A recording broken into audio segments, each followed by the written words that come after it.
शुक्लांबरधरं विष्णुं शशिवर्णं चतुर्भुजं प्रसन्नवदनं ध्यायेत् सर्वविघ्नोपशान्तये।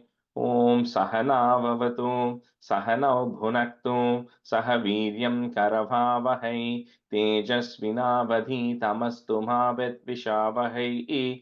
ॐ शान्तिः शान्तिः शान्तिः। अगजानन पद्मार्कं गजाननमहर्निशम् अनेकदन्तं भक्तानाम् एकदन्तमुपास्महे। श्रीमहागणपतये नमः। गुरवे सर्वलोकानां विषजे भवरोगिणां निधये सर्वविद्यानां श्रीदक्षिणामूर्तये नमः। अस्मद्गुरुचरणारविन्दाभ्यां नमः। वसुदेवसुतं देवं कंसचाणूरमर्दनं देवकी परमानन्दं कृष्णं वन्दे जगद्गुरुं। ज्ञानानन्दमयं देवं निर्मलस्फटिकाकृतिम् आधारं सर्वविद्यानां श्रीहयग्रीवमुपास्महे। श्रीहयग्रीवमूर्तये नमः। सरस्वती नमस्तुभ्यं वरदे कामरूपिणि विद्यारम्भं करिष्यामि सिद्धिर्भवतु मे सदा। श्रीमहासरस्वत्यै नमः। उमाकोमलहस्ताब्ज सम्भावितललाटकं हिरण्यकुण्डलं वन्दे कुमारं पुष्करस्रजं। வெற்றிவேல் முருகனுக்கு ஹரஹரோஹரா. லோகவீரியம் மகாபூஜ்யம் சர்வரக்ஷாகரம் விபும் பார்வதி ஹிருதயானந்தம் சாஸ்தாரம் பிரணமாம்யகம். சுவாமியே சரணமையப்பா. வாகர்த்தாவிவ சம்பிரக்தௌ வாகர்த்த பிரதிபத்தயே जगतः पितरौ वन्दे पार्वती परमेश्वरौ। श्री पार्वती परमेश्वराभ्यां नमः। कोमलं कूजयन् वेणुं श्यामलोऽयं कुमारकः वेदवेद्यं परब्रह्म तस्मै श्रीगुरवे नमः। अस्मद्गुरुचरणारविन्दाभ्यां नमः। श्रीकृष्ण गोविन्द हरे मुरारे श्रीनाथ नारायण वासुदेव। श्रीकृष्ण गोविन्द हरे मुरारे श्रीनाथ नारायण वासुदेव। श्रीकृष्ण गोविन्द हरे मुरारे श्रीनाथ नारायण वासुदेव। पीताम्बरं करविराजितचक्रशङ्खकौमोदकी सरसिजं करुणासमुद्रं राधासहायम् अतिसुन्दरमन्दहासं वातालयेशम् अनिशं हृदि भावयामि। कृष्णो रक्षतु मां चराचर गुरुः कृष्णं नमस्ये सदा। कृष्णेनैव सुरक्षितोऽहमसकृत् कृष्णाय दत्तं मनः।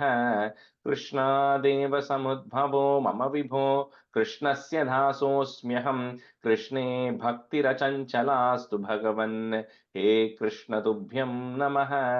श्रीगुरुवायूरप्पा शरणं नम्राणां सन्निधत्ते सततमपि पुरस्तैरणभ्यर्थितानपि अर्थान् कामानजस्रं वितरति परमानन्दसान्द्रां गतिं च।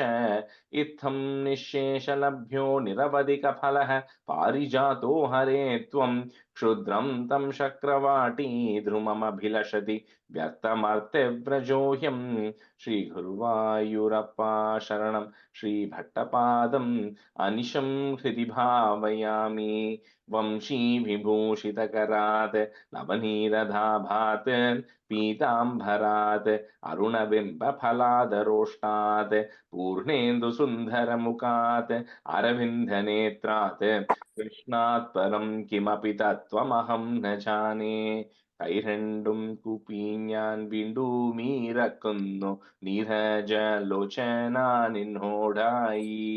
ഏതീനു മഞ്ഞനെ കുമ്പിടേണ്ടാത്തോരു രീതിയിൽ നീ എന്നെ പാലിക്കെന്നായി. കൃഷ്ണ ഹരേ ജയ കൃഷ്ണ ഹരേ ജയ കൃഷ്ണ ഹരേ ജയ കൃഷ്ണ ഹരേ. Good morning, everyone. So I think we were going to be reviewing 58 and 59 today. Padma Garu, can you do one? And then who else wants to do the second one? I can do. I'll do 15. Okay. Okay. So Padma Garu, which one do you want to do? Yeah, दावाग्नि मोक्षादि वर्णनम्। त्वयि विहरणलोले बालजालैः प्रलम्भ प्रमथन सविलम्बे देव धेनवस्वैरचाराः తృణకుతుకనివిష్టా దూరదూరం చరంత్యః కిమపి మైషీకాఖ్యమేషాం బభూవుః అనధిగత నిదాఘ క్రౌర్య వృందావనాంతాత్ బహిరిదముపయాతాః కాననం దేనవస్తాః తవ విరహ విషణ్ణాః ఊష్మల గ్రీష్మతాప ప్రసర విసర దంభస్యాకులాస్ స్తంభమాపుః తదను సహసహాయైర్దూరమన్విష్య శౌరే గలిత సరణి ముంజారణ్య సంజాతకేధం పశుకులమభివీక్ష్య క్షిప్రమానేతు మారాత్ త్వయి గతవతి హి సర్వతోగ్నిర్జృంభే సకల హరితి దీప్తే ఘోర భాంఖార భీమే శిఖిని విహత మార్గ అర్ధదగ్ధా ఇవార్తాః అహః భువన బంధో పాహి పాహీతి survey శరణముపగతాస్త్వాం తాపహర్తారమేకం అలమలమతి భీత్యా సర్వతో మీలయధ్వం వృషమితి తవ వాచా మీలితాక్షేషు తేషు క్వనుదవదహనోऽసౌ కుత్ర ముంజాటవీసా సపది వవృతిరేతే హంత భాంఢీరదేశే జయ జయ తవ మాయా కేయమీషేతి తేషాం నుతిభిరుది తహసో భద్దనానా విలాసః పునరపి విపినాంతే ప్రాచారః పాటలాధి ప్రసవనికర మాత్ర గ్రాహ్య ఘర్మానుభావే త్వయి విముఖం ఇవోచ్చైస్ త్వయి విముఖమివోచ్చైస్తాహారం వహంతం తవ భజన వదంతః పంకముచ్ఛోషయంతం తవ భుజవదుదంచద్భూరి తేజ ప్రవాహం తపసమయమానైషీర్యా మునేషు స్థలేషు తదను జలద జాలైస్త్వద్వ పుస్తుల్యభాభిః వికసదమల విద్యుత్పీత వాసో విలాసైః సకల భువన భాజాం హర్షదాం హర్షవేలాం క్షితిధర కుహరేషు స్వైరవాసీవ్యనైషీః కుహరతల వివిష్టం త్వాం గరిష్టం గిరీంద్రః శిఖికుల నవకేకా కాకుభిస్తోత్రకారీ స్ఫుటకుటజ కదంబ స్తోమ పుష్పాంజలించ ప్రవిధధనుబేజే దేవ గోవర్ధనోऽసౌ అదశరథముపేతాం తాం భవద్భక్తచేతో విమల సలిల పురాం మానయన్ కాననేషు తృణమమల వనాంతే చారు సంచారయన్ గాః పవనపురపతే త్వం దేహి మే దేహ సౌఖ్యం.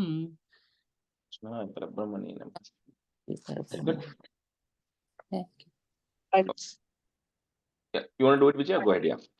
Okay. Dasakam 59. Tvadupanarvakalaya komalam premadohanamasheshamohanam brahma tattva parichimbudhatmakam vikshya samoha anva striyam Striyah sammumuhur anvaham striyah sammumuhur anvah striyah మన్మతో మనిత Manasa క్రమాత్ త్వద్విలోకర నతాస్తతస్తతః గోపికాస్తవ నః సేహిరే Hare కాననోపగతి అప్యహమూర్ఖే నిర్గతే Bhavati దత్తదృష్టయః త్వద్వగతేన Manasa మృగే క్షణాః వేణునాద ఉపకర్ణ్య ధూరతః त्वद्विलास कदयाभिरे Mire. Vijay, the second line, let tvad gatena. There is no va sound there. Just drishtayah tvad gatena. Okay. त्वद्गतेन. Yeah. काननान्त इत्वान भवानपि स्निग्धपादपतले मनोरमे व्यत्ययाक किल पादमास्थितः प्रत्यपूरवत वेणुनालिकाम् मारभानधुतकेचरीकुलं निर्विकार पशुपक्षिमण्डलम् द्रावणं च दृष्टामपि प्रभो तावकं व्यजनि वेणुकूजितम् वेणुरन्ध्रतर लाङ्गुलीधलं तालसञ्चलितपादपल्लवम् तत्स्थितं तव परिक्षरमप्यहो संविचिन्त्य मुर्मुः प्रजाङ्गनाः. And so 1 second, the third line, parokshamapyaho. Tava parokshamapyaho. परोक्षमप्यहो. And then the last word, mumuhur brajanganaha. मुहुर् प्रजाङ्गनाः. No. Two mu sound. Mumuhur brajanganaha. Okay. मुमुहुर् व्रजाङ्गनाः. Thank you. निर्विशङ्क भवधङ्ग दक्षिणिः केचरी खग मृगान पशूनपि त्वद्वपद प्रणयी काननं चताः धन्य धन्यमिति नन्वमानयन् आपिभेयमधरामृतं सदा वेणुभुक्तरसशेषमेकदा दूरतो भत कृतं दुराशयेति काकुला मुहुरिमा समामुहन्. And that's Vijay, that the durashayeti akula are the two different words when it is not joined, but because it is joined, it becomes durashayeti akula. Durashayet akula. Yeah, yakula. Why sound? Oh, yakula. Okay. It says akula. Okay. Yeah, the durashayeti means it becomes akula. Okay. Okay. But in the ti and a becomes tya. So durashayeti akula. Yeah, durashe yakula. Okay. Pratyaham cha punaritya manganaha chittayo nijanita adanugrahat भद्दराग विवशास्त्र स्तवयी प्रभो नित्यमा पुरीह कृत्यमूढताम्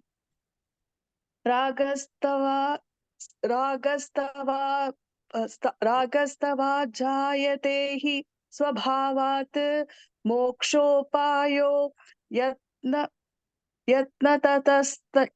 ततस्यात् Yat natas syan navasyat. यतन्तस्या नवास्यात् तासां त्वेकं त्वदव्यं लब्धमासीत् भाग्यं पाहि मां मारुतेश. Shri And the Krishna. just two words correction there. And then the second line, yat nataha is there, right? So it becomes a is, that visarga becomes a is. So yat natas syan navasyat. Yat natas syan navasyat. And then the third line is tadvayam. Tvekam tadvayam. Tadvayam. Yeah. Tadvayam. Okay. All right, let's continue with 60. So we had finished 5 stanzas of 60, right? So we'll just continue from there. So first half, Minu, you can be a student. Ramya, you can be a student first half. Okay. So we'll start with stanza 6. Ihata avadupeti niyata vasanam vasudrusho yatayayam iti narma mridusmite tvahi bruvate vyamumuhe vadhujanehi. So kind of where we had left was we were talking about how it was that last Margari kind of the time in November, December time frame, and all the girls of Braja, they were actually doing a Katyayani Vratam for 1 month, right? And they used to come every day, and then they used to pray to Katyayani, saying that Nanda Gopa Sutam, may the son of Nanda Gopa become our husband. So they were praying for a union with the Lord.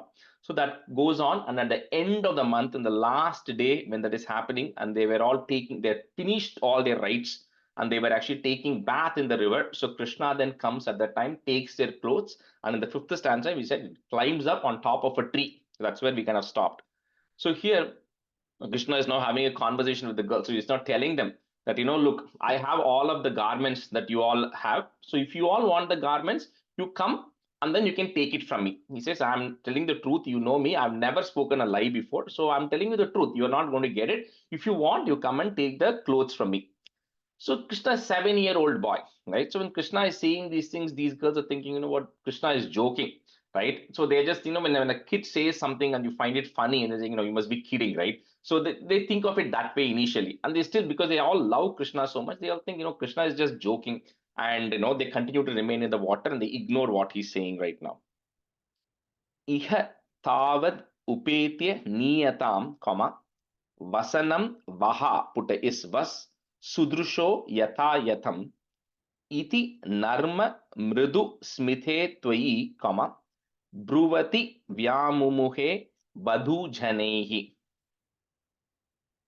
Iha tavadupetyaniyatam vasanam vasudrusho yata yatam, iti narma mridu smithe tvayi, bruvate vyamumuhe badhu jhanehi.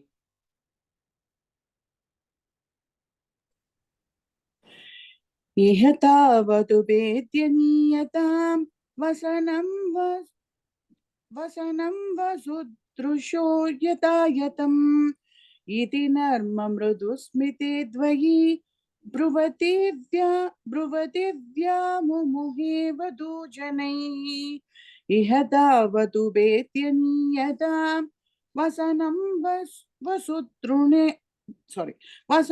वसुदृशो यतायतम् इति नर्म मृदुस्मिते द्वयि ब्रुवति व्यामुमुहे वधूजनैः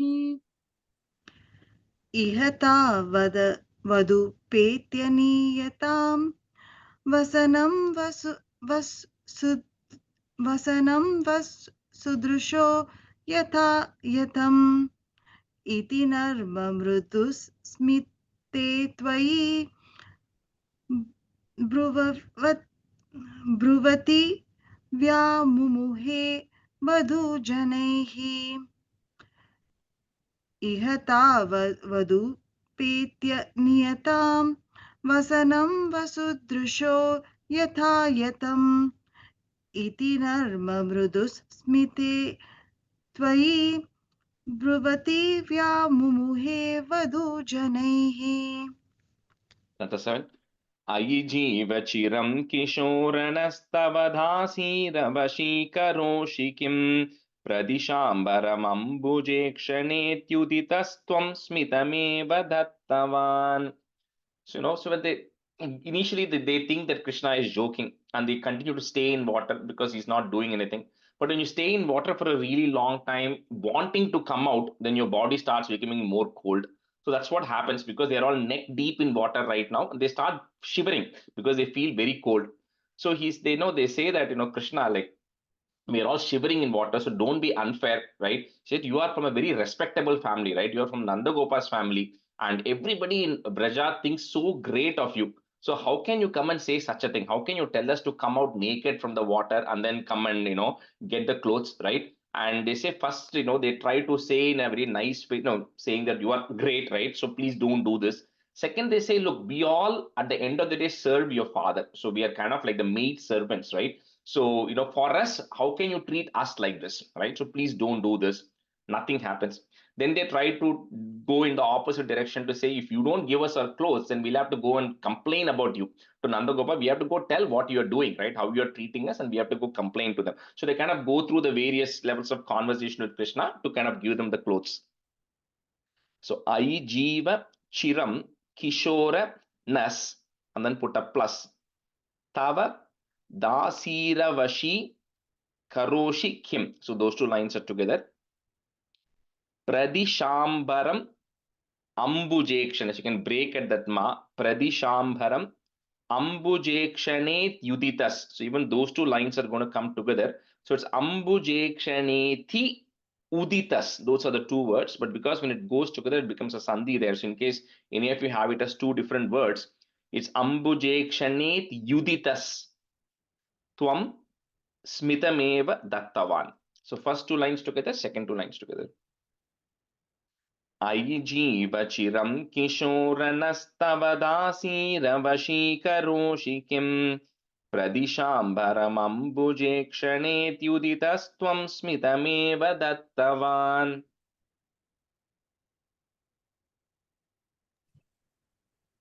अयि जीव चिरं किशोरनस्तव दासुरि अयि जीव चिरं किशोरनस्तव दासिरेवशी करोषि किं प्रतिशाम्बरम् अम्बुजे क्षणेद्युतितस्त्वं स्मितमेव दत्तवान्. Yeah, on the second line, like dasi, that's the word. Dasiravashi. Tava dasirava. Oh, sorry. अयि जीव चिरं किशोरनस्तव दासीरवशीरक्षिक I'm sorry. अयि जीव चिरं किशोरनस्तव दासीवशीकरोषि किं प्रतिशाम्बरम् अम्बुजे क्षणेद्युतितस्त्वं स्मितमेव दत्तवान्. Yeah, and the dasi and the ra you missed. Dasiravashi. दासीरवशी Yeah.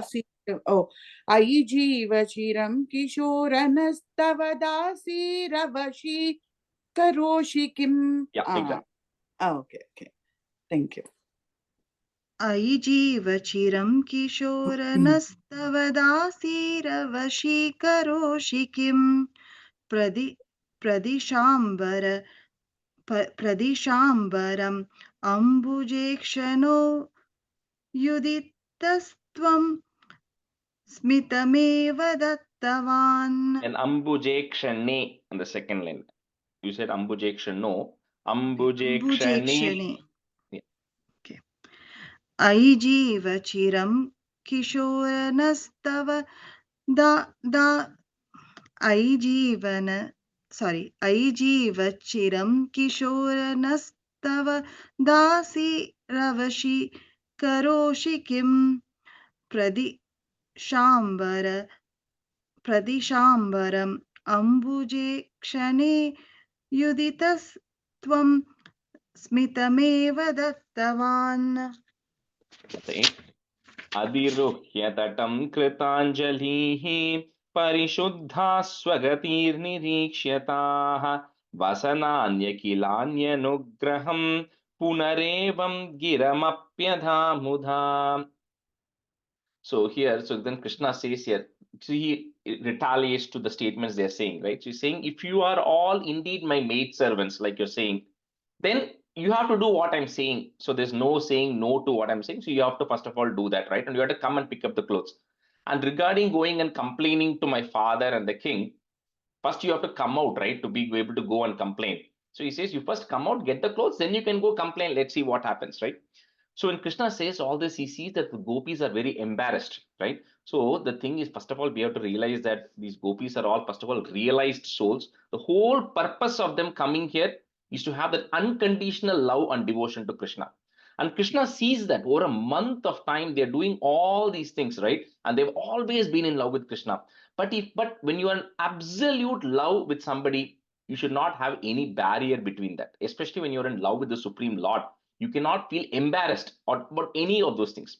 So that was the thing. So Krishna then waits. He says, no, you have to come. But finally, when he sees that they are very embarrassed, they're refusing to come out, then, he then tells them that, first of all, you all did your vows for 1 month. I saw how perfectly you did all that. But however, you made a mistake today. He says, first of all, you cannot go and bath in a river completely naked. That's not allowed. You should always have some garment that is there. And another incident happens. for Nanda Gopa also when that happens. But anyway, right now he says you should not bath in the river naked. You commit number one mistake. Second, he says if you're an absolutely devotion and love with somebody, there should be nothing separating you and them, especially when you're in love with God. What is the cloth, right? So all these great rishis and paramahamsas, they don't worry about body, right? So he says you cannot have that level of worrying about your body. That means you're not truly committed. So he says don't worry about that. You should be complete undetached love for the Lord. So he says if you want, you then come, you place your hand above your head, apologizing for what you did, and you can come and take your clothes. So when they sing, that's when the gopis also realize that, if I'm in such love with Krishna, then what is this thing that I'm getting materially and sensually attached to this, right? So they finally surrender, and then they come out of the water, right, with their hands raised above their heads, and then finally they get their clothes back. So adiruhya tatam kritanjalihi. So kritanjalihi. Parishuddhaha, put the is parishuddhas swagatir nirikshataha. Vasanan yakilan yanugraham. So there's three words there, okay, just to understand the meaning of it. Vasanani, akilani, anugraham. Those are the three words there, but it all gets merged. So Vasanan yakilan yanugraham, comma, punarevam giram apyada muda. अधिरुह्य तटं कृताञ्जलिः परिशुद्धाः स्वगतिर्निरीक्ष्यताः वसनान्यकिलान्यनुग्रहं पुनरेवं गिरमप्यधामुदा. अधिरुह्यतडं कृताञ्जलिः परिशुद्धात् स्वकधीर्निरीक्ष्यताः वसनान्यकिलान्यनुग्रहं पुनरेवं गिरमभ्यतामुदा. अधिरुह्यतडं कृताञ्जलिः परिशुद्धात् स्वकधीर्निरीक्ष्यताः वसनान्यकिलान्यनुग्रहं पुनरेवं गिरमभ्यतामुदा. अधिरूह्य तटं कृताञ्जलिः परिशुद्धा स्वगति निरीक्ष्यताः वसनान्यखिलान्यनुग्रहं पुनरेवं गिरमप्यदामुदा. अधिरुह्य तटं कृताञ्जलिः परिशुद्धा स्वगतिनिरीक्ष्यताः वसनान्यखिलान्यनुग्रहं पुनरेवं गिरमप्यदामुदा. That's a nine. Viditam nanuvo manishitam vaditarastviha yogyamuttaram yamuna pulinesha chandrikaha kshanadayitya balastvamuchivan. So Krishna continues to tell them, so the thing we have to realize, right, that's why, in Bhagavatam also there are 5 chapters dedicated to just the Gopikas and the Rasa Leela, right? Because the Vedas also says that you have to be in that level of what do you call state of enlightenment to understand what that rasa dance actually means, right? So normal people, it's very difficult because you cannot look at it from a concept of sensory enjoyment, because that is not what it is. So similarly here, anytime you are materially or sense attached to something, we say you're going away from the bhakti margam, right? I'm very attached to food, I'm very attached to material properties, I'm very attached to a human. Means you're going away from the bhakti margam, because it says you have to give everything away. Like Bhattripat said in the last dasakam also, the gopis are so blessed because they were attached to the one which causes liberation. So similarly, Krishna also says attachment to me as a god doesn't count as sense attachment, sensory attachment. So he says that doesn't fall under that category. So he says, be fall in love with me, however you think of me in any form you want, that wouldn't count as sense gratification to your senses, right? So he says it'll only burn all of that material attachments you have when you're in love with me. So that is the message Krishna gives the Gopikas. He says, I know you all want to be in union with me, and but you'll eventually get it. That's the purpose of your birth itself. So you'll eventually get it. So viditam nanuvo manishitam, comma, vaditaras tviha. So that's a vaditaras tviha Yogyam Uttaram. Yogyam Uttaram means you are eligible for the union with me. Yogyam Uttaram.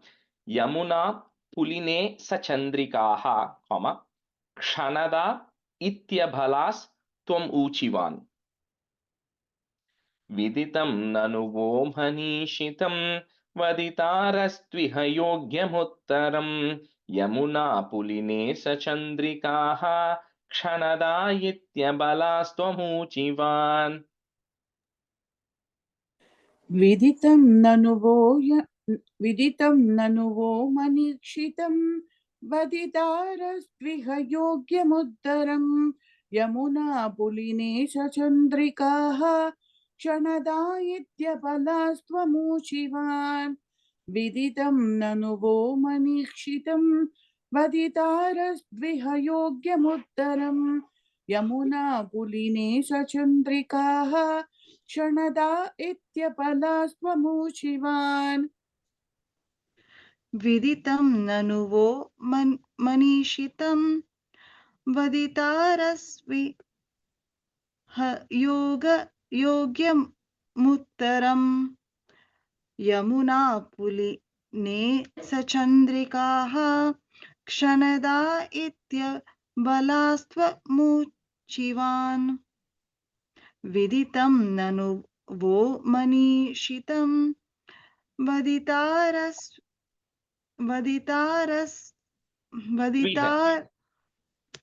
And is vaditaras tviha, tvi, tviha. वदितारस्त्विह योग्यमुत्तरं Yamuna पुलिने सचन्द्रिकाः क्षणदा इत्यबलास्त्वमूचिवान्. Answer. 10 and 11, I'll just say together the meaning. Upakarnya bhavan mukachyutam, comma, madhu nishyandi vacho mrigidrishaha pranayadayi vikshya te, and then put a plus, vadanabjam shanakair griham gataha. Upakarnya bhavan mukachyutam madhunishyandi vacho mrigidrishaha pranayadayi vikshya te vadanabjam shanakair griham gataha.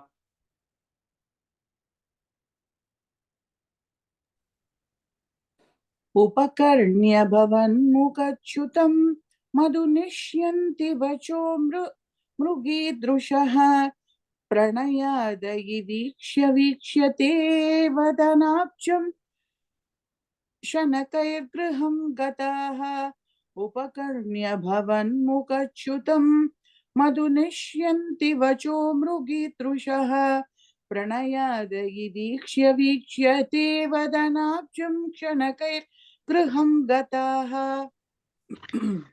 उपकर्ण्य भवन्मुखच्युतं मधुनिष्यन्ति वचो मृगीदृशः प्रणयादयि वीक्ष्यते वदनाब्जं शनैर्गृहं गताः. शनकैर्गृहं गताः.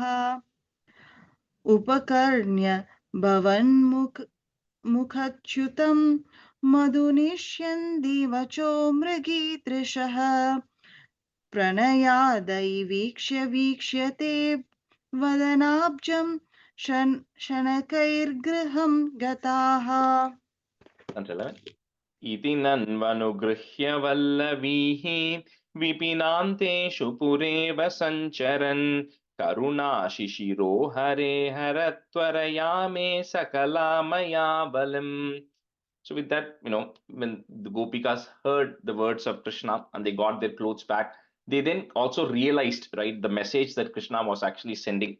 And, because they gave up the body consciousness and fully surrendered to Krishna with absolutely no barrier, that's when they realized that they get the full blessings of the Lord.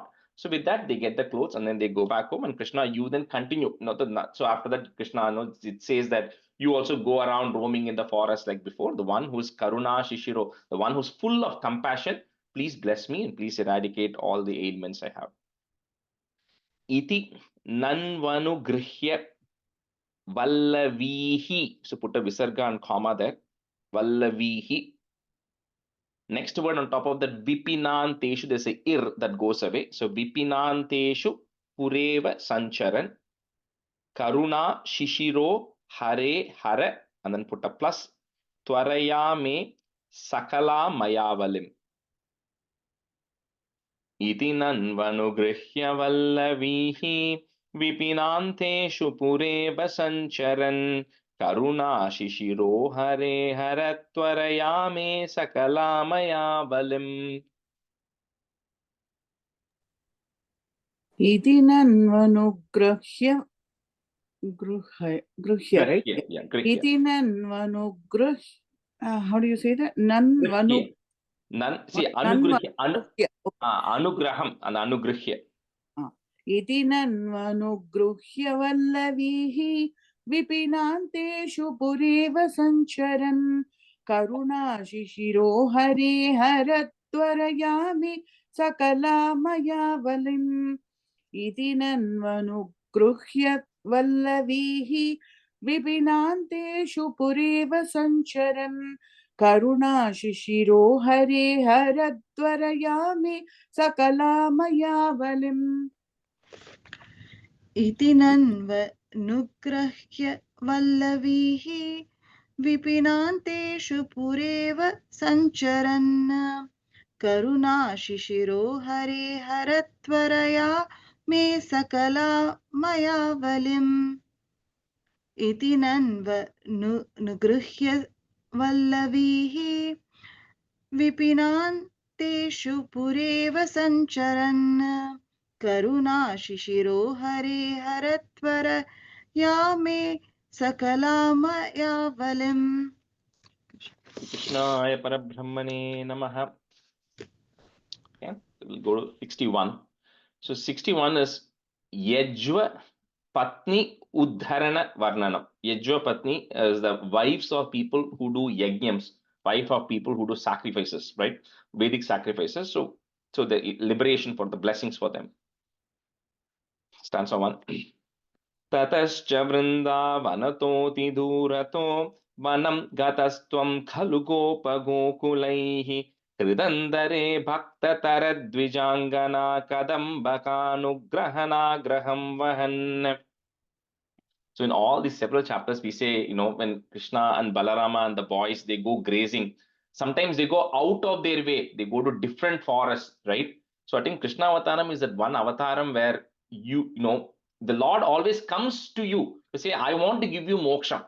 Who is interested in moksha, right? That's how the Krishna Avataram is, because he goes and looks, right? I go to a different place, I find an asura, okay, I give him moksha. I go to Mathura, I was in Gokulam, I gave some moksha there. Okay, I'm going to come to Vrindavanam next. I'm going to do that. Next time I'm going to go to Mathura, I'm going to give blessings there. Next time I'm going to go to Dwaraka. So he goes around, right? So that's what even here also it says, there were few women, right, who were actually there in one very far part of the forest. It was time for their moksham, Krishna. So you then desired one day that I'm going to go and graze the cows in their area, right? Because that is one opportunity for you to go and find them and bless them, right? So with that, they all go grazing one day. And you don't tell, you keep it in your mind as to why you want to go to that place, but everybody follows you. So all of that, you all decide to go to a farther part of the forest. So tatascha Vrindavanatoti durato. So Vrindavana ati durato. So far away from Vrindavana. Vrindavanatoti durato, comma. Vanam gatastvam khalu gopa gokulaihi. Hridantare bhaktatara dvijangana. And then put plus. Kadamba kanu grahana graham. That's one word. Kadamba kanu grahana graham vahan. So in Sanskrit there is a thara and then there is a thama. So uttama, when you say that tama means it's the highest. Tara is also means it's great. It's relative, but not as great as tama, right? So here it says bhakta tara vrajangana. So they were not uttama like the gopikas, but they were also great. So that's why they're in the thara category, second level of category, but also very devoted to you. And dvijangana, dvija means one who's twice born, which is a Brahmin. ततश्च वृन्दावनतोति दूरतो वनं गतस्त्वं खलु गोपगोकुलैः Hridantare bhaktatara dvijangana kadambakanugrahana graham vahan. ततश्च बृन्दावनतोऽतिदूरतो वनं गतस्त्वं खलु गोपगोकुलैः हृदन्तरे भक्ततरद्विजाङ्गना कदम्बकानुग्रहण ग्रहं वहन् ततश्च दूरतो वनं गतस्त्वं खलु गोपगोकुलैः हृदन्तरे भक्ततरद्विजाङ्गना कदम्बकानु ग्रहणाग्रहं वहन्. In the first line, the Brinda, and the Vrindan Matinu, just change it to the Vrindavan. Brinda, yeah. ततश्च वृन्दावनतोऽतिदूरतो वनं गतस्त्वं खलु गोकुलैः हृदन्तरे द्विजाङ्गना कदम्बकानुग्रहणागृहं वहन् ततश्च वृन्दावनतोऽतिदूरतो वनं गतस्त्वं खलु गोकुलैः हृदन्तरे भक्ततरद्विजाङ्गना कदम्बकानुग्रहणागृहं वहन्. That's it too. Tato nirikshya sharane vanantare kishoralokam kshuditam trishakulam adurato yajnaparan dvijan prati vyasarjayodi diviyachanayatan. So because they, they go very far away. At one point, the boys, the cows, everybody gets tired. They get very hungry and thirsty. So they tell Krishna, like we're feeling so hungry and thirsty. So, there's absolutely nothing available. At least in Vrindavanam, we used to find some fruits and berries. But here, this part of the forest, we don't see anything. So he says, what do we do about food, right? Before we all faint. So Krishna says, don't worry. In this place, I know you just go further that way. There is there's a yajnam that is actually happening. There are a group of Brahmins, right, Vedic Brahmins, who are actually doing a big yajnam today, right? They're doing something called as a Angirasa yajnam. So the Angirasa yajnam, if you do several times, then you get promoted to heaven. So he says they're doing that yajnam today. You go there, and he says for charity, you should never be afraid of asking charity if you absolutely need it. So he says you all are very hungry. You go ask the Brahmins for some food. And he says, if don't feel offended by it, and if they even refuse to do you tell them that Krishna and Balarama have sent us, right? And then we need some food for us and for Krishna and Balarama and for the cows also, the grazing. So please get some food and water and all of that stuff. So with that, Krishna sends those boys out.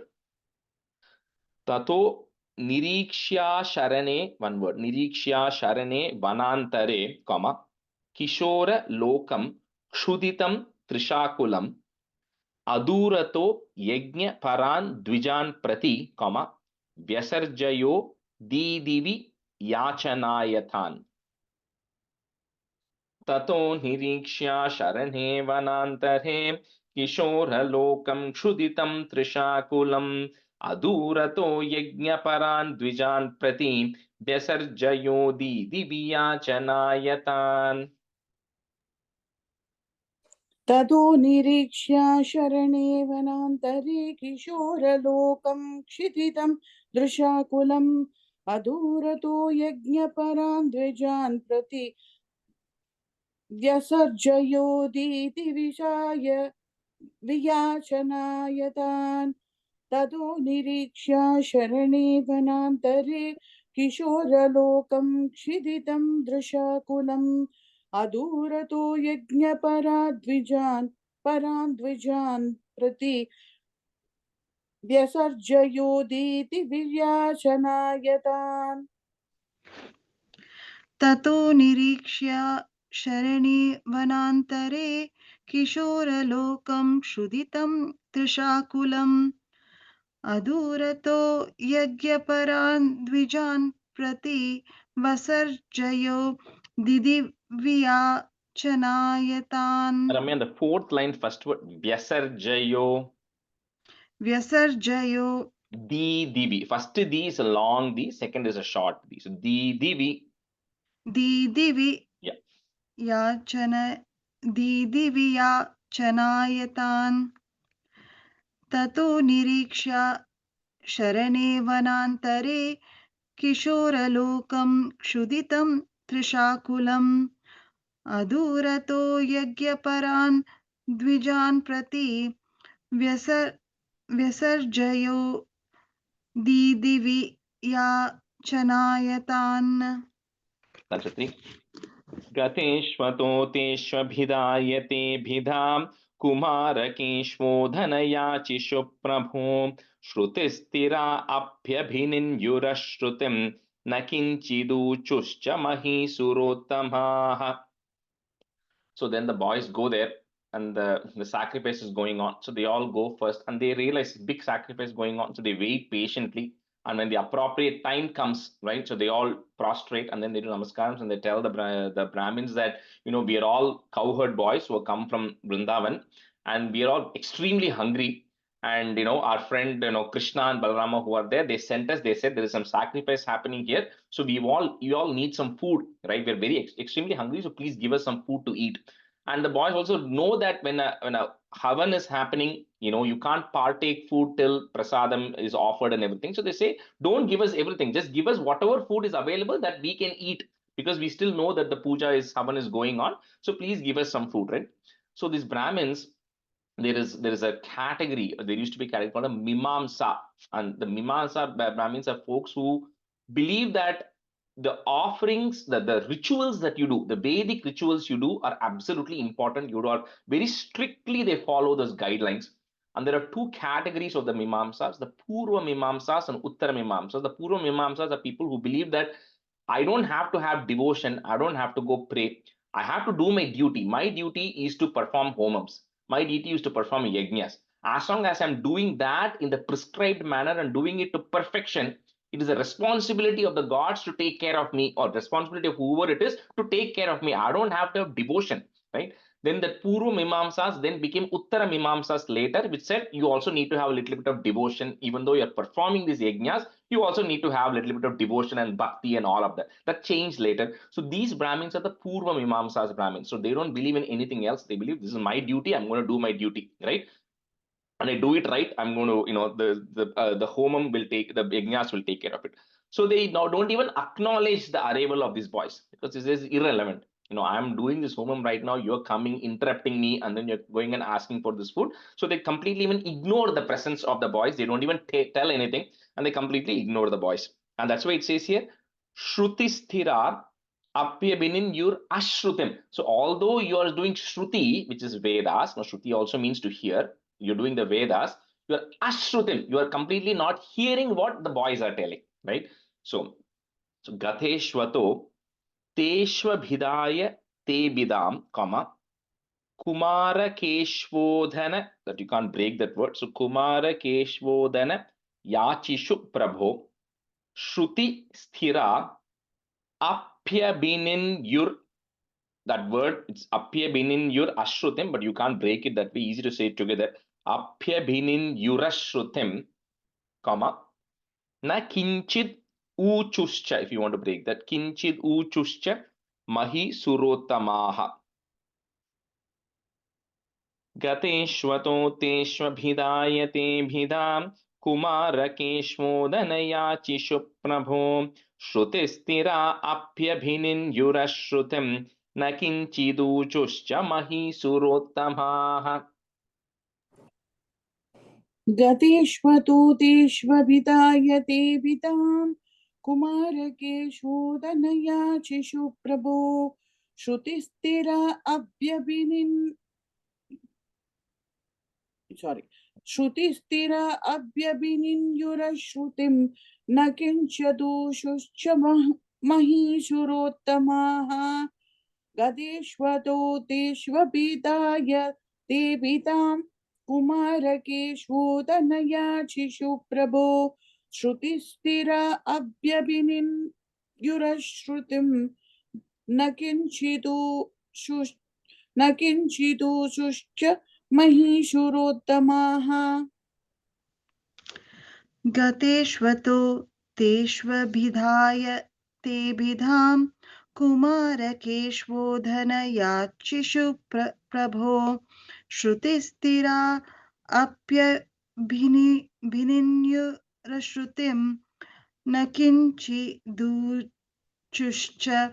महीसुरोत्तमाः गतेष्वतो तेष्वभिधायते विधां कुमारकेशवोधनयाचिषु प्रभो श्रुतिस्थिरा अप्यभिनिन्युरश्रुतिं न किञ्चिदूचुश्च महीसुरोत्तमाः. It's halfway. Lata, you can be a student. Sujata Garu, you can be a student. Stanza 4. Anadharat khinnadiyo hi balakaha samhayayuryuktamidam hi yajvasu chirad abhaktah kalute mahisuraha katam hi bhaktam tvaitai samarpyate. So, sometimes it is like, see, you don't know when is God going to come and ask you for something or ask for food, right? So it's everybody will say, well, if I knew it was Krishna was God and Krishna had come and asked, absolutely I would have given, but you are not going to know that, right? So here, then some people like the Gopikas, they were already born with that knowledge that I have to fall in love with this person. So they all had that supreme devotion. These Brahmins didn't know who Krishna was or anything. They had heard about him because you're going to see how. So they've heard about him, but they didn't care about it. So they, refused because it's ordinary boys coming and asking. So when they did not even say yes or no, they completely ignored the presence of those boys.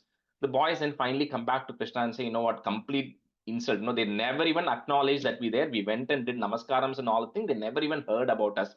So, so then Krishna says, don't worry, you then, anyway, so that comes the next one, so I won't jump there. So he says, the Bhattacharya is questioning, what is the purpose of doing all these rituals and all of these things if you do not even have an ounce of bhakti in it, right? Bhakti towards the Lord or bhakti towards even humans, right? If that is not there and you just go on manually performing all these rituals, what is the benefit of that, right? So because they're, again, like we said, they're pure rituals, right? Rituals there. So anadharat khinnadiyo hi bhalakaha samayayur yuktamidam hi yajvasu chirad abhakta. If you want to break it, chirad abhaktaha is there. Put a ih sound. Chirad abhaktah khalu te mahisuraha, comma khatam hi bhaktam tvai taihi. Put a is tvai tai samarpyate. अनाधरात् खिन्नदियो हि बालकाः संहाययुर्युक्तमिदं हि यज्वसु चिरादभक्ताः खलु ते महीसुराः कथं हि भक्तं त्वयि तैः समर्प्यते. अनादरात् oh sorry अनादरात् किन्नदियो हि बालकाः समाययुर्युक्तमिदं हि यज्वसु चिरादभक्ताः खलु ते महीसुराः कथं हि भक्तं त्वयि तैः समर्प्यते. अनादरात् खिन्नदियो हि बालकाः समाययुर्युक्तमिदं हि यज्वसु चिरादभक्ताः खलु ते महीसुराः कथं हि भक्तं त्वयि तैः समर्प्यते.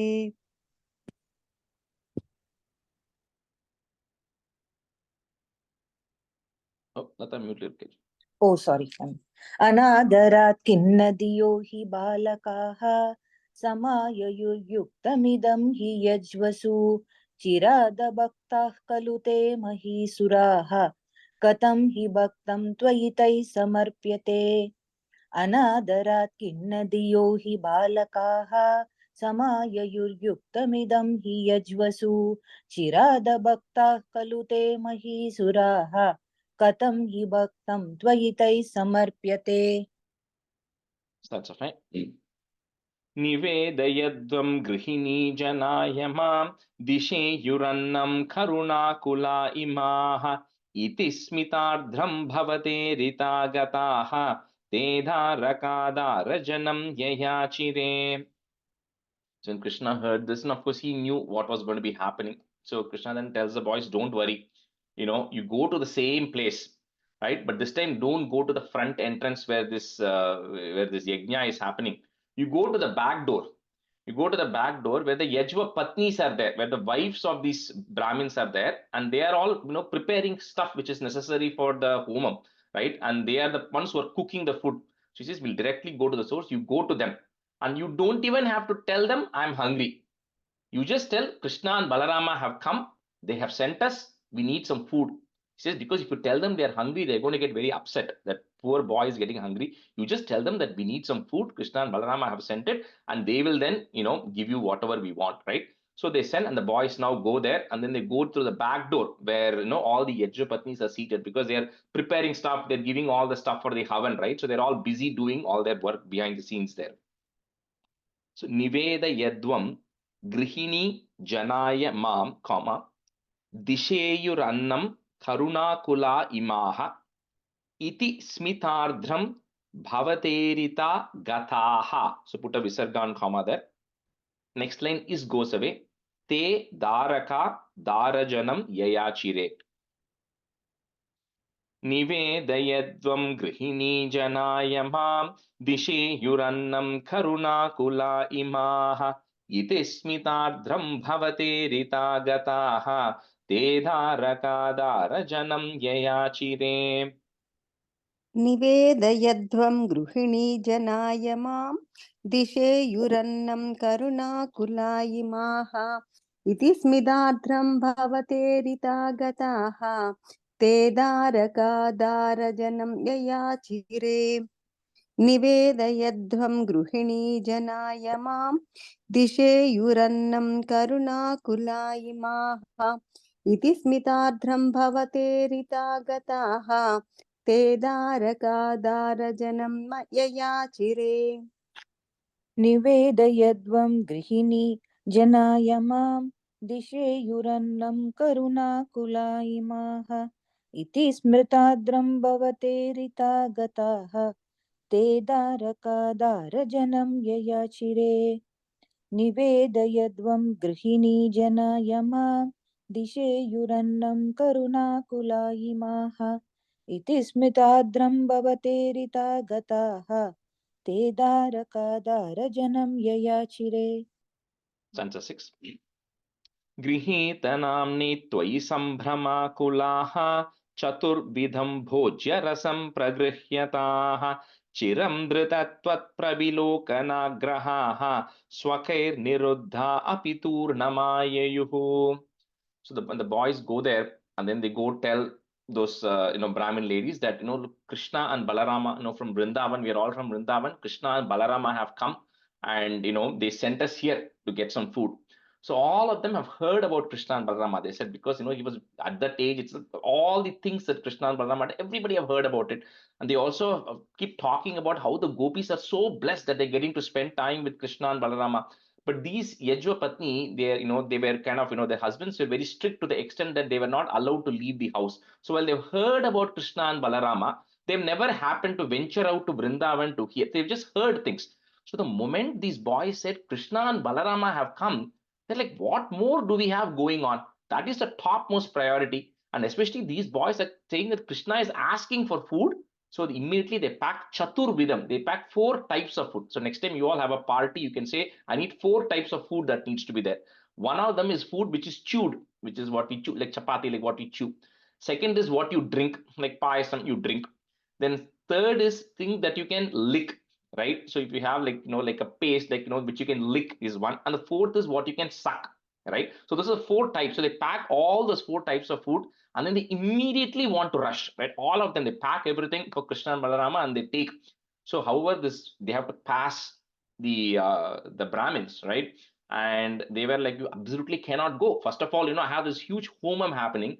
And women are the support behind. Even when you do Chandi Homam, it's all the women behind the scenes who are doing all the support activities. So they say you can't just leave like that, right? We have all this homam happening, and the food, of course, we haven't done all these Naivedyam, you're taking it, but there's except one exception, which will come in the next answer. Everybody leaves. They say we don't care, because some of them are going to be like, if you walk, then the relationship is gone, all that stuff, because you're leaving us in the middle of the home. But none of the women care.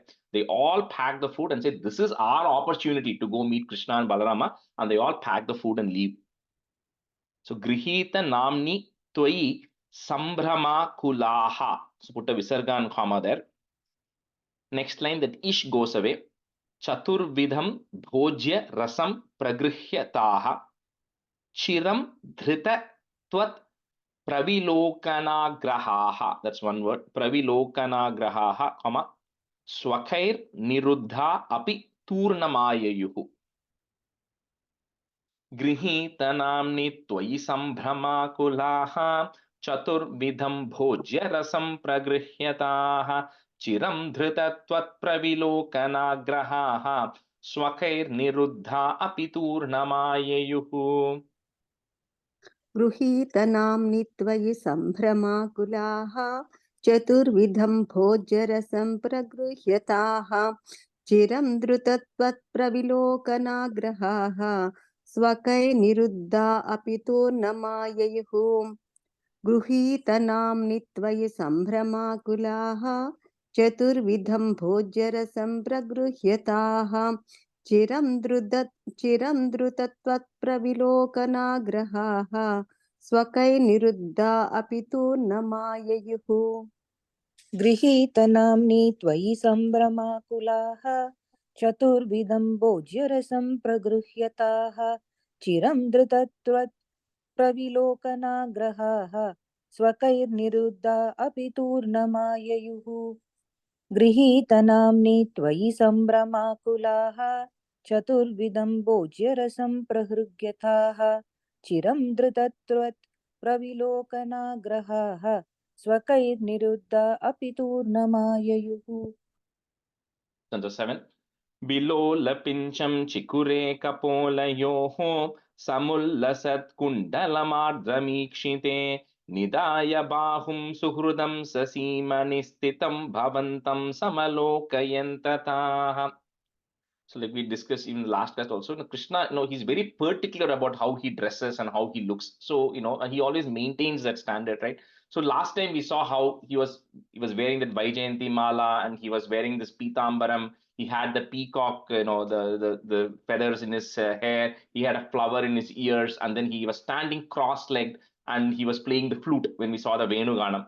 So similarly here, when these women come rushing because they're so excited to see Krishna, they see under a tree, Krishna is standing, right? They see this person who's dark blue, in color, blackish color, right? Is wearing a yellow color garment. And then Chikure Kapolo, the face was so smooth that the earrings were reflecting on his face, right? And then they see the peacock feather, right? And then he's standing in style. This time, he's standing, putting his hand on one of his friends, right? He's just waiting. He's standing cross-legged, but he's putting his suhridam on his friend. He's putting his hand and he's patiently waiting for them. So they then see this form of Krishna and immediately they say, we made the right decision of escaping from our house and running, because this is the form we've been looking to see. And then they were so ecstatic to see this form of Krishna standing there that they were extremely rejoiced.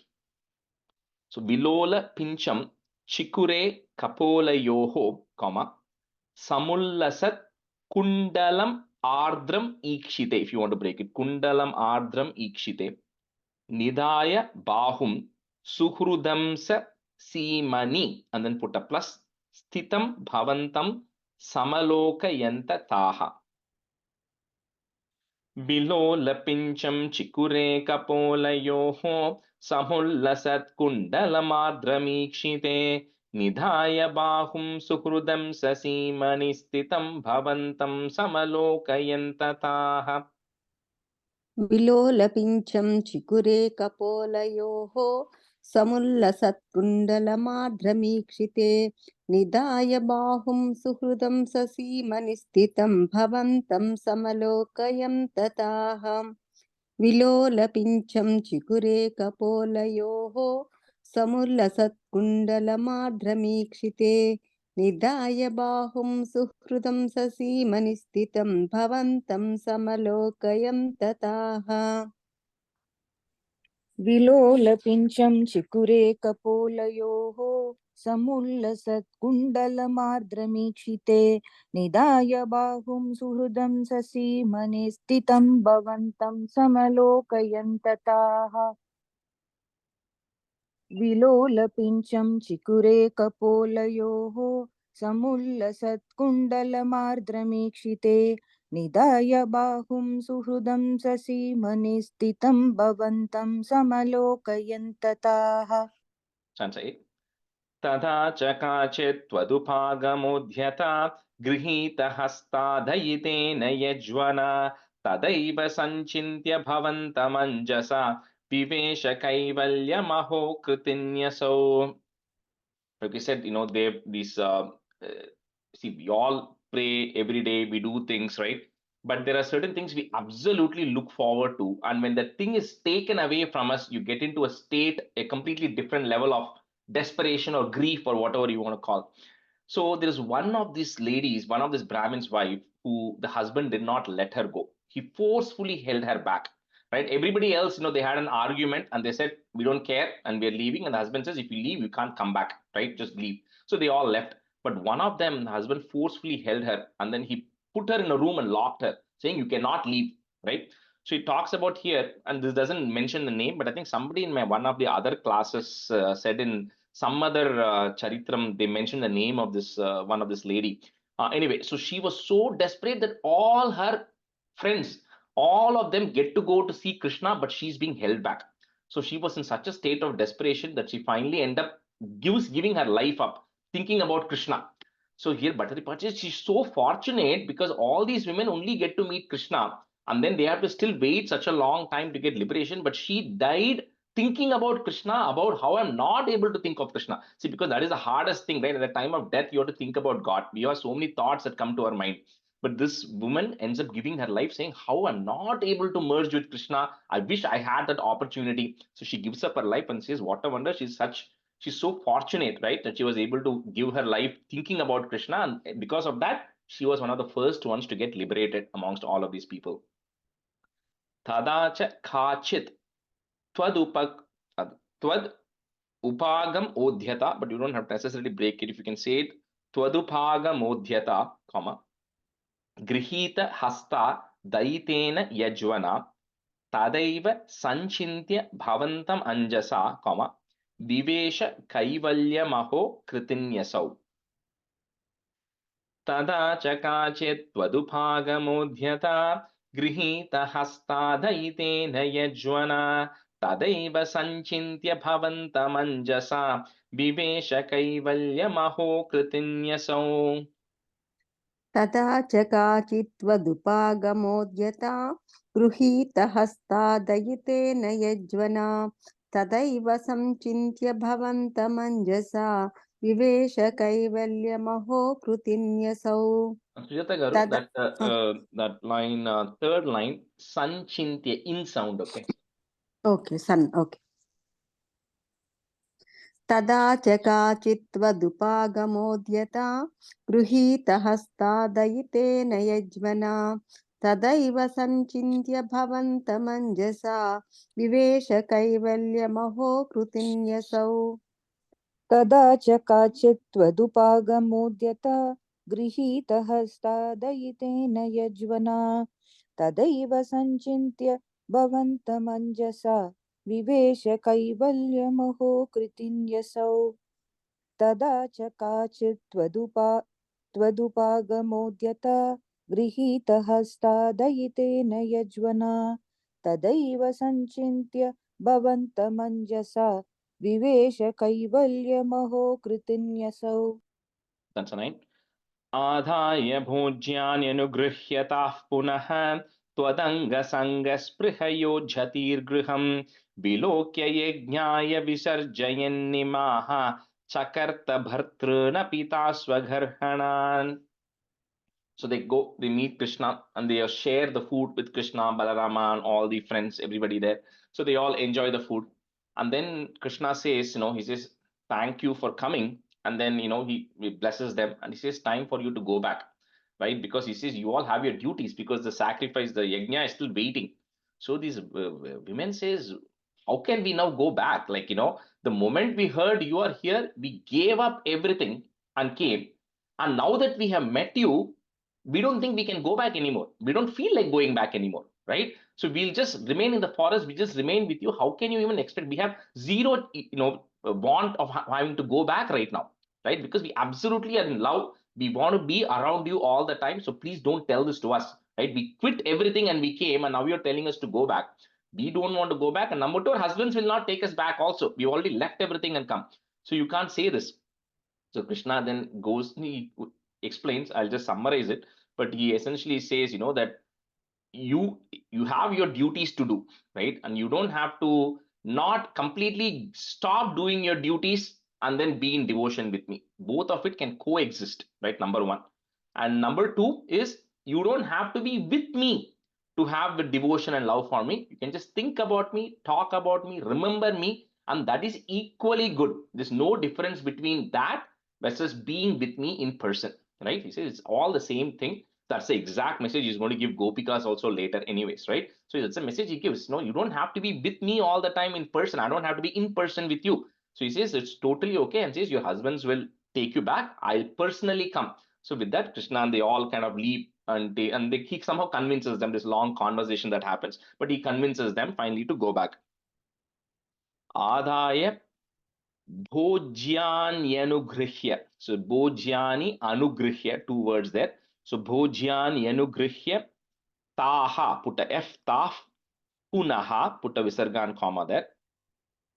Next line, that is goes away. Twadanga Sangha Sprihayoj Jhatir Griham. So the ij and a ja coming. Sprihayoj Jhatir Griham. Bilokya Yajnaya Visarjayan Nimaha. Another Visarga comma there. Next line, ish, if you have it, that goes away. Chakarta Bhartrunapi Taswagarhanan. Adhaya Bhojyanugrhyatah Punaha Twadanga Sanga Sprihayojhatir Griham Bilokya Yajnaya Visarjayan Nimaha Chakarta Bhartrunapi Taswagarhanan. आदाय भोज्यान्यनुगृह्यताः पुनः स्वादङ्गसङ्गस्पृहयोज्गतिर्गृहं विलोक्य यज्ञाय विसर्जयन्निमाः चकर्दभर्तॄन् पिता स्वगर्हणान्. Sudha Garu, the second line, Twadanga. I think you said Twadanga. Twadanga. Okay. आदाय भोज्यान्यनुगृह्यताः पुनः त्वदङ्गसङ्गस्पृहयोज्गतिर्गृहं विलोक्य यज्ञाय विसर्जयन्निमाः चकर्दभर्तॄन् पिता स्वगर्हणान्. आदाय भोज्या ननुगृह्यताः पुनः त्वदङ्गसङ्गस्पृहयोज्जतिर्गृहं विलोक्य यज्ञाय विसर्जयन्निमाः चकर्त भर्तॄन् पिता स्वगर्हणान्. आदाय भोज्या ननुगृह्यताः पुनः त्वदङ्गसङ्गस्पृहयोज्जतिर्गृहं विलोक्य यज्ञाय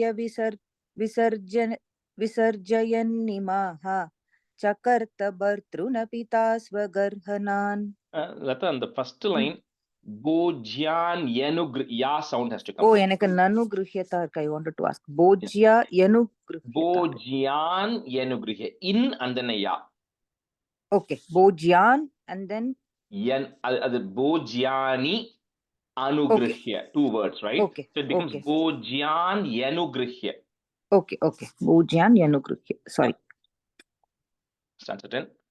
Nirupya dosham nijamangana bilokya bhaktim cha punar vicharibihi prabhuddha tattvaistvamabhishtuto dvijaihi marutpuradhisha nirundi megadhan.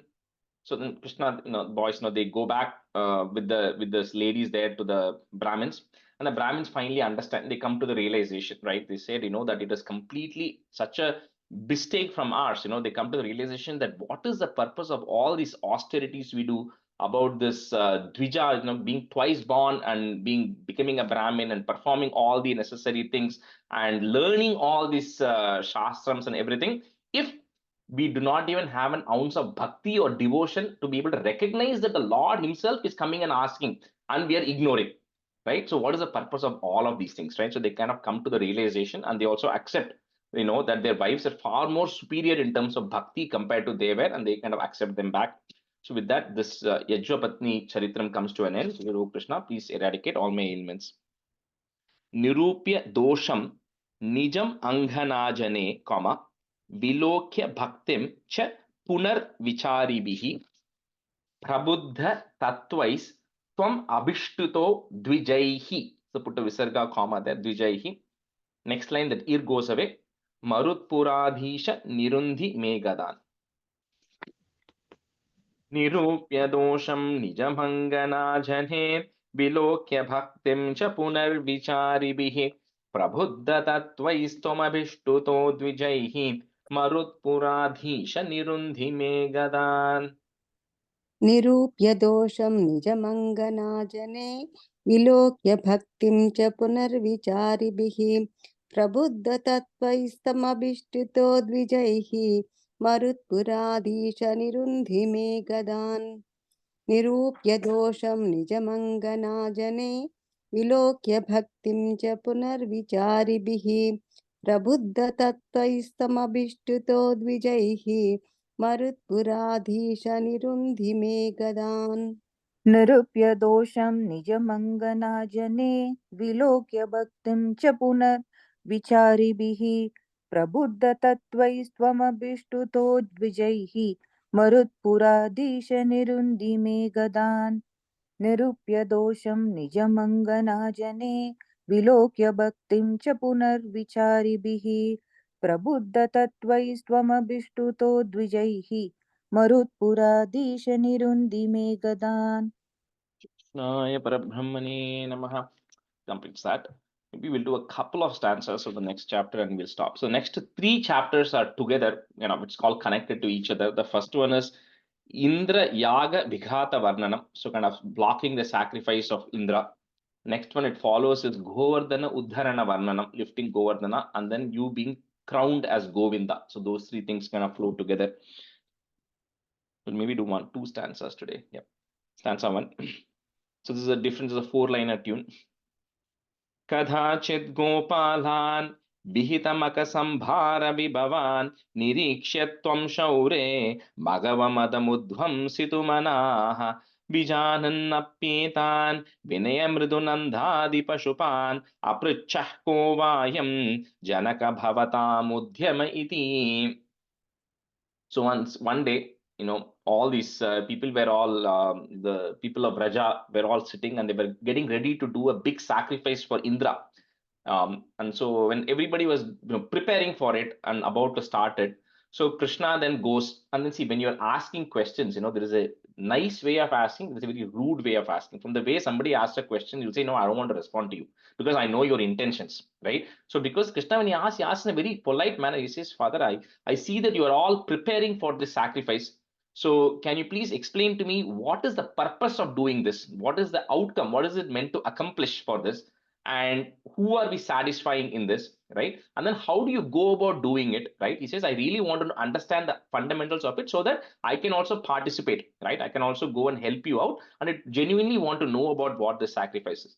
So when Nanda hears about this, all this, he feels, what, I think my son genuinely wants to hear. So, he wants to participate. So he also gets ready to answer the question of what the sacrifice is and why you're doing it and why it's important.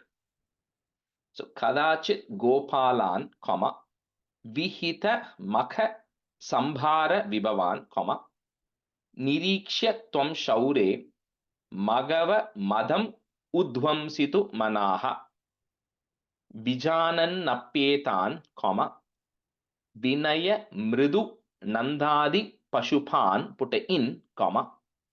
Next line, the na becomes a apricha. So aprichaha is there, put a ich sound. Aprichah kovayam, comma, janaka bhavatam udhyama iti. Kadhachit gopalan vihita makasambhara vibhavan nirikshyatvam shaure magavamadamudhvam situmanaha vijanannapyetan vinayamridunandadi pashupan apritchah kovayam janaka bhavatamudhyama iti.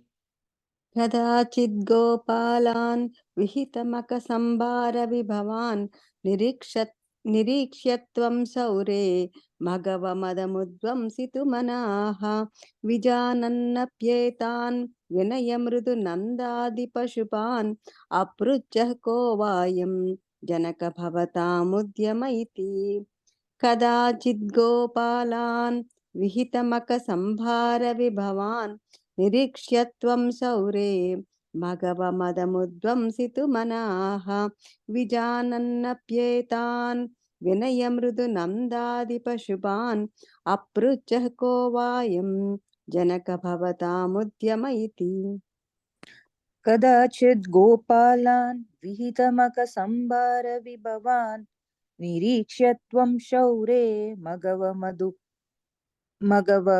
मदमुद्वंसितुमनाः विजानन्नप्येतान् विनयमृदुनन्दादिपशुपान् अपृच्छः को वायं जनक भवतामुद्यम इति कदाचित् गोपालान् विहितमकसंभारविभवान् निरीक्ष्य त्वं शौरे मघवमदमुद्वंसितुमनाः विजानन्नप्येतान् विनयमृदुनन्दादिपशुपान् अपृच्छः को वायं जनक भवतामुद्यम इति Answer भभाषे नन्दस्त्वां सुतननुविधेयो मगवतो मखो वर्षे वर्षे सुखयति स वर्षेण पृथिवीं नृणां वर्षायत्तं निखिलमुपजीव्यं महितले विशेषादस्माकं तृणसलिलजीव्या हि पशवः. So Nandagopa, because Krishna says, but it's better to do something with an understanding of why you're doing it. So then you'll be not ignorant about it, right? So Nandagopa says, listen, Indra is the controller of the rain. So he decides how much rain comes or rain doesn't come. All of that is controlled by Indra. And if you think of what happens when it rains, rain, first of all, is required so that the food grows. If the food doesn't grow, then we are all not going to be able to eat anything. We are not going to be able to drink anything because water is also extremely important. So you cannot underestimate the value of rain, how critical it is, right? Otherwise, people will not exist. It's just especially for us, we rely on cattle, right? So the cattle has to go eat grass. The cattle, and for that, the trees and grass have to come. That relies on rain. If the cattle is not there, we don't get milk. We can't sell anything. So our whole existence is based on rain, right? So without rain, it's impossible for us. So then it's been done year over year, varshe, every year this is done, where we have to go and pray to Indra, get his blessing so that we will not be stuck into famine and all of that stuff. That's extremely important, right? That's what Nandagopa explains. So bhabashe nandastvam, comma, sutha nanu vidheyo maghavato, comma, makho varshe varshe, comma, sukhayati sa varshena prithivim. So the earth will get happy when it rains. Nrinam varshayattam, comma, nikhilam upajivyam mahitale, comma, visheshad asmakam, comma, trina salila sambuksa jiva, sambuksa jivya. So you change it to jivya, okay, in case you have jiva, change it to jivya. So trina salila jivya hi pashavaha. Bhabashe nandastvam सुथननु विधेयो मघवतो मखो वर्षे वर्षे सुखयति स वर्षेण पृथिवीं नृणां वर्षायत्तं निखिलमुपजीव्यं महितले विशेषादस्माकं तृणसलिलजीव्या हि पशवः. बभाषे नन्दस्त्वां सुतननुविधेयो मघवतो मखो वर्षे वर्षे सुखयति स वर्षेण पृथिवीं नृणां वर्षायत्तं निखिलमुपजीव्यं महीतले विशेषादस्माकं तृणसलिलजीव्या हि पशवः. बभाषे नन्दस्त्वां सुतननुविधेयो मघवतो मखो वर्षे वर्षे सुखयति स वर्षेण पृथिवीं नृणां वर्षायत्तं निखिलमुपजीव्यं महीतले विशेषादस्माकं तृणसलिलजीव्या हि पशवः. Rajesh, that mahitale, that he is a short Short, yeah, mahitale. I was going to correct. I think okay. Which line? Yeah, I think Sujata, you said mahi. Third line, yeah. last. Okay. Okay. Vabashe nandastvam sutananu videyo magavato mako varshe varshe sukayati sa varshe na prithvi nrinam varshayatam nikilamupajivya mahitale visheshadasmakam trinasalila jivya hi pashavah babashe nandastvam sutananu videyo magavato मको वर्षे वर्षे सुखयति स वर्षेण पृथिवी नृणावर्षायत्तं निखिलमुपजीव्यं महितले विशेषादस्माकं तृणसलिलजीव्या हि पशवः. Lata, on the third line, Rinam im sound, okay? First word. Oh, sorry, yeah, nृणाम. Krishnaya Parabrahmane Namah. We'll stop here because the next stanza will require some explanation, so it will take time. सान्ध्रानन्दावबोधात्मकमनुपमितं कालदेशावधिभ्यां निर्मुक्तं नित्यमुक्तं निगमशतसहस्रेण निर्भास्यमानम् अस्पष्टं दृष्टमात्रे पुनरुरुपुरुषार्थात्मकं ब्रह्मतत्त्वं तत्तावद्भाति साक्षात् गुरुपवनपुरे हन्त भाग्यं जनानां कायेन वाचा मनसेन्द्रियैर्वा बुद्ध्यात्मना वा प्रकृते स्वभावात् करोमि यत् सकलं परस्मै नारायणायेति समर्पयामि. Thank you, everybody. Bye. Thank you, Rajesh. Thank you, Andy. Thank you. Thank you.